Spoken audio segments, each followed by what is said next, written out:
Well, we always like to have a faculty member give a talk, like an elder, a wise elder. And this year, I can't think of a wiser, weirder, cooler person who's been with us for so long, Justin Cimino, who teaches. As you can tell, Justin is a very serious person. And he's an actor and a creator, and he's head of our clown training. So have fun.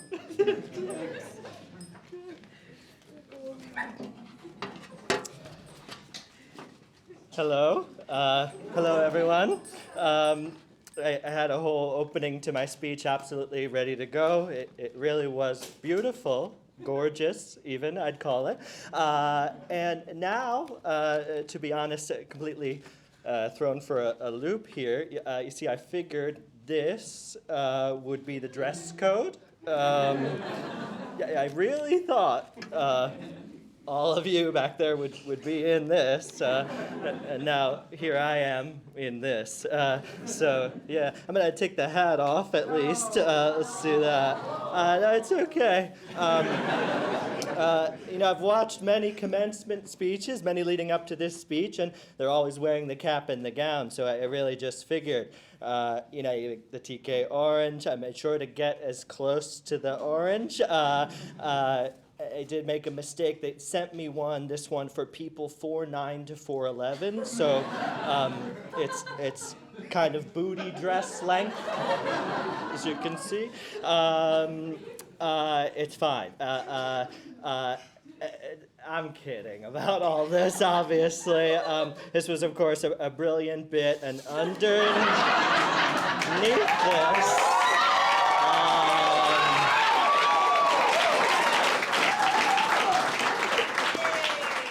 underneath this, I'm looking fly as hell.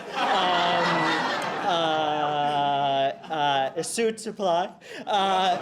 Don't worry about me one bit. I've been to the last 6 of these babies, and I have seen how fly everyone always looks. Luke's on every single one of you, every year. Everyone looking hot, honestly, I'll just say it. And actually, last night, Medanit was telling me about a certain pressure she felt to look her absolute best today. I asked her if she knew why that was, and I told her how every year I marvel at everyone's hotness, and she said, quite matter-of-factly, we all change, transform so much over the course of this program, so there's pressure to honor that, to show what you've become today. I was rocked by this, seeing all the hotness over all the years clicked in a brand new and profound way. Everyone is owning their new selves in a really badass way. Everyone is feeling good about themselves. Everyone is maybe proud of themselves. Everyone is tooting their own horns a bit. I am Justin Cimino, and I'm your faculty speaker this year. Thank you for having me. Terry, thank you for having me speak. When Terry first asked me, I told him something felt particularly resonant about this for me this year, as I had 15 students in Clown 4 this spring, the most ever. Over 1/3 of this graduating class was in that class. In fact, 31 of these 42 graduates have taken at least some clown over their time at TK Studio. That's the highest percentage of the graduating class ever. I checked, I like numbers and stats and percentages. 75% of this class has taken some clown. The 11 of you that haven't taken any clown, get out. Your diploma is revoked. Just kidding, there's no diplomas here. I'm actually going to say a lot of clown-related stuff in this speech, so there you go. You will get some anyway, for free. Seriously, the way clown has grown at this place over the past 6 years has been truly glorious. One of the greatest pleasures and honors and thrills of my life. And I thank you again, Terry, for all you've done to cultivate this growth. And I thank every single one of you that has taken to the work and just generally evangelized about it. My friends, I want to toot my own horn in this speech. That is not something I normally feel comfortable doing. Do any of us? Yet if we use the clown or the little one as a guide, he tells us that it's society or our critic that stops us from tooting our own horn, and that people won't actually be turned off by horn tooting, but rather inspired by it. It is my great hope today that by taking you through my artist's journey thus far and tooting my own horn, that you won't think I'm a cocky a-hole, rather you'll be inspired. You'll root for me. You'll want to walk out of here rooting for yourself. When I left acting training and started to stand in front of industry people, they immediately said things like, "You're weird," and "We don't know what to do with you," and "Are you not from this country?" I'm from New Jersey, I would say. Interestingly, just the other day, I met Payne's sister at the clown sharing, and she said, "You have such an interesting accent. It's like softcore Australian." Yeah. Think on that. Try to figure that out, because I still am. My students at Pace told me they place running bets on whether I put on a persona or whether that's all really me. And I'm here to reveal to you it's all just me. However weird you might find me, that's me. It's me.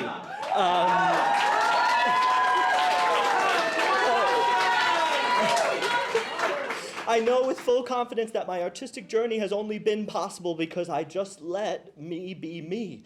This is who I am. This is what I am. This is what I look like. This is how I talk. This is how I move. I'm not going to pretend that I've always been comfortable in this skin. No, ma'am. I began to accept it, I think, in the first year of my Meisner training. And then steadily over the course of the 2 years of that training, I somehow, someway came to actually appreciate, actually love, my uniqueness. As you know by now, that's the transformational quality of this acting method, of this training, that it turns you into you. So when I got out of the training and I started facing those people behind the table, I was actually more armed than I even knew. I suppose I could have started to try to change me, but I didn't want to. If they weren't creative enough to envision, to imagine work for me, then that's their problem. I'll envision for myself. I'll imagine for myself. I'll create for myself.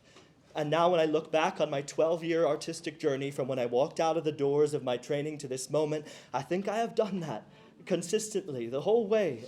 I have followed what called to me. I have done the things I liked to do. I have sought out the things that enrich my soul. I have pursued not just acting, but artistry. And guess what? It's been a long time, over a decade. When I finished my training, Quentin was 10 years old, okay? So 12 years. It's been long and gradual. It's been baby steps. It's been glacial. It's been a marathon that I figure is only about 25% finished. So if a marathon is 26.2 miles, I've done about 6.5 miles of it only. And somehow I'm cool with that. Really. I've thought a ton about this. It's not a sprint. I don't want to be sprinting. Who likes to sprint?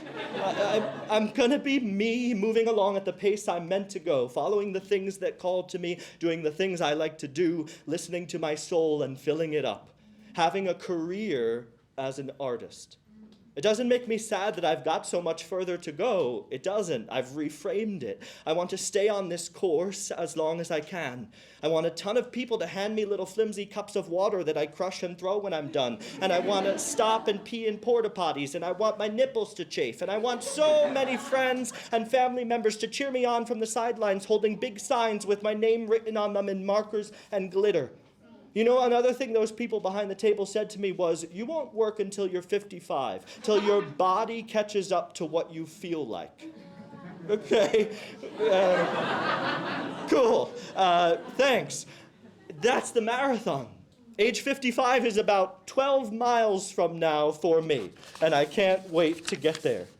Your 2 years or 18 months here is a sprint. You actually haven't even started the marathon yet, right? You're stretching at the starting line, and the gun is going to go off in about 60 minutes when this event ends. Even when you are 1 year out of here, that's a sprint.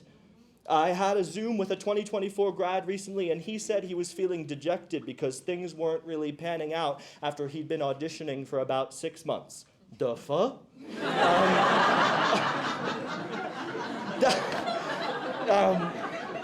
That's Usain Bolt, honey. That's not the marathon. I'm not famous, I'm not a millionaire, I'm not an Usher or a Maggie Rogers or a Jennifer Coolidge kind of commencement speech, but I am giving a commencement speech only 12 years out of my training.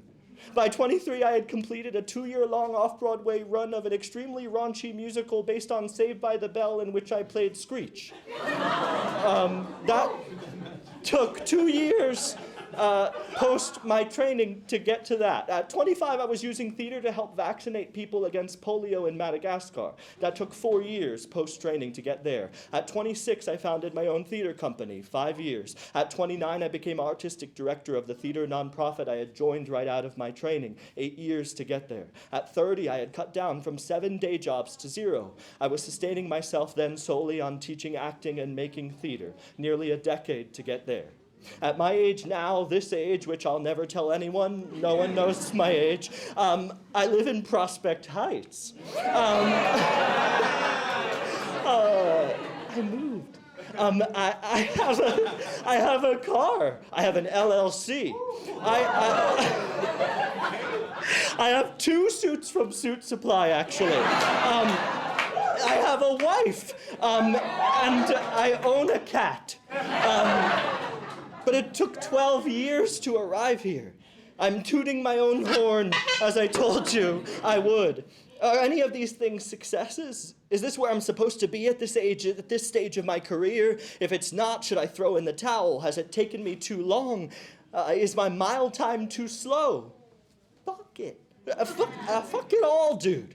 I'm nervous about Henry, so I'm gonna say fuck whispered whenever I say it. You know that people complete marathons like late at night. They take the entire day and night to do it. They come moseying across the finish line in the dark, and there's maybe one guy who works for the marathon still there clapping for them. And from what I've always seen, they're not dejected. They're celebrating the fuck out of themselves. They took their sweet time. Slow and steady wins the race. They know they were committed. They know they were persistent. They know they were resilient. They weren't looking for any kind of quick fix. No sprinting. They understood it's a marathon. 3 major offerings to you, friends. Toot your horn, work towards revealing the most unabashed you, and show everybody that all the time. It's a marathon, not a sprint. Find your way to accepting that. Find your way to embracing that. Find your way to loving that. I'm taking my time growing my artistry. What an honor, a privilege, a gift. Now, quick, a few smaller, random, simpler offerings for you. Again, based on what has worked for me in running my marathon, based on this unique path I've taken. Find at least one place where you can focus enough to enter into an intensely creative zone. For me, it's the shower. Because there's nothing else. There's no distraction. How rare. It's just me in an enclosed space underwater. All my best, juiciest, most creative ideas come there. Whatever your place like that is, find it and keep returning to it. Have something, anything on the side of the acting industry audition grind that you feel fills your soul. Because you know the grind can and will drain your soul. So you've got to be refilling it at the same time. As you lose energy along the way of the marathon, you pipe Britney Spears' work bitch into your ears. For example, on this same note, work to become a consummate artist, not just an actor. I implore you. Be good at emailing. Be communicative, people. Seriously, I'm serious. My biggest pet peeve at this place over 6 years as an administrator and a teacher, bad emailers. Not everyone, but a lot of you. You have not graduated emailing school, that's for sure. I'll just say it. You still need some work there. But in all seriousness, you must learn to be a good administrator of your artistic career. Make a practice of play. I say this to the clowns, like you make a practice of actions or script analysis or a voice warm-up or stretching your body. Make a practice of play. Play games, any kind of games, to make sure you stay in the spirit of play. Play in an incredibly weird and stupid way with your loved ones at home every single day. That is quite possibly my favorite thing to do, and it is growing my artistry, actually, every day. Make a values list for you as an artist. I'd encourage you all to do this as soon as possible after you leave this event today. You make this list in mile 1, and then it's with you and guiding you the entire race. It will be an anchor if you get lost. It will keep you honest. You'll maintain your integrity. You'll know why you are doing this. You will remain you. Always be consuming art, specifically watching art. Always be seeing theater, film, TV, concerts, dance, opera. You must. I saw 2 shows in one day yesterday, and that was a dream. See bad things and good things. It doesn't matter. You can't afford any of it. I know. It's fucked. But there are ways. If you look for them, if you take the time to look for them, if you research and get curious, you are not cultivating your imagination, your creativity, your artistry if you are not constantly consuming art. Listen. You just had 2 years of listening school. Don't forget what you've learned. Sometimes you have to talk less and just listen. Take a lesson from the little one, from the clown, and let curiosity, wonder, and awe lead your artistic life. 3 of the most crucial values on my values list. Friends, there is an artist who I am pretty sure practices and embodies everything I've said in this speech and much more, and that's musician John Baptiste. In his incredible documentary, American Symphony, which chronicles his process of composing his own original symphony, it begins with this voiceover from John. Since I was a child, I was always making things. My mind is always making things. It just continues to become more and more of a survival mechanism as the years move on. These days, I can't stop thinking about that phrase he uses, survival mechanism. These days, I see destruction everywhere. Every kind imaginable, tearing down, erasing, ending, stopping, cutting, loss, so much loss. Creation is the opposite of destruction. For John, always making things is his method for survival. You can build in place of what is gone. I have been on a creating binge, I feel, since this January. I can't stop, I won't stop. It feels like some kind of resistance or combat or building a dam against the tidal wave of picking up the pieces and making something new. Create every day, I beg you. Create all day, every day if possible. If your creative acts can be tiny, don't worry. Make up a joke in your head as you're walking the dog. Compose a well-written text. Make a new salad. Put together a new outfit. Take a fucking picture. Your creative acts can also be big. Make a baby. My wife doesn't make art with me anymore, which sometimes makes me sad, but now she makes babies because she works in IVF. How extraordinary. Create your own spaces, found your own nonprofit or theater company, gather your classmates in one of your apartments and read a play out loud. That is an easy thing to do. New York theater actor Nick Westrate put together his own hugely successful production of Streetcar when no industry people would let him do it. And he says, my co-star said this, I'm gonna just start working on Blanche Dubois in my fucking living room, which happens a lot, I think. There's that impulse that a lot of actors have because we don't have a lot of agency. I'm gonna do this in my living room. But then we do it one time and we work the bug out and we never do it again. But she did it a few times and asked a couple actors to join her, and then they asked me to come watch, and then it was like, well, what if we just started working on it? And we started working on it. That's kind of how the idea sprouted, he says, out of necessity. It is a necessity if it's for survival. Sure, you might be thinking, don't be naive, Justin, how is my little self-produced play going to make even the most minuscule dent in the colossal fucktide of fuckery currently facing us? Well, it won't. Not in a practical or literal sense, but I'm talking about energy and the atmosphere and the community This is woo-woo, but I'm talking about what you can be putting out there into the air in this city, the air wherever you are creating, a spirit you can cultivate all day, every day, a spirit of creation to combat the spirit of destruction. I'm talking about hope.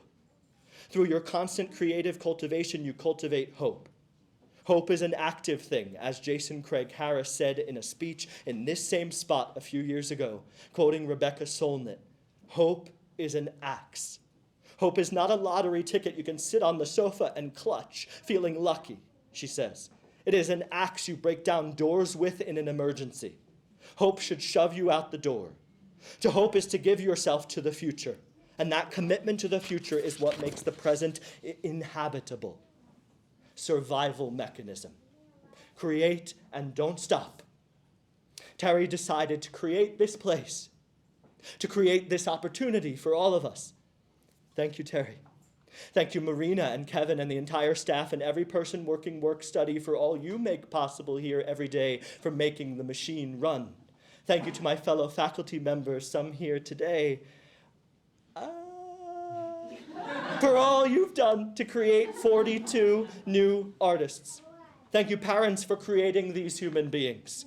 Thank you for creating the circumstances that allowed them to embark on this journey. Thank you, all of you, for embarking on this journey and thus creating hope in me. Congratulations to you. I love this place. And I love it most because community is number one. I look forward to staying in community with you. Know that this community will be here for you. All right, the marathon is about to begin. Ready, set.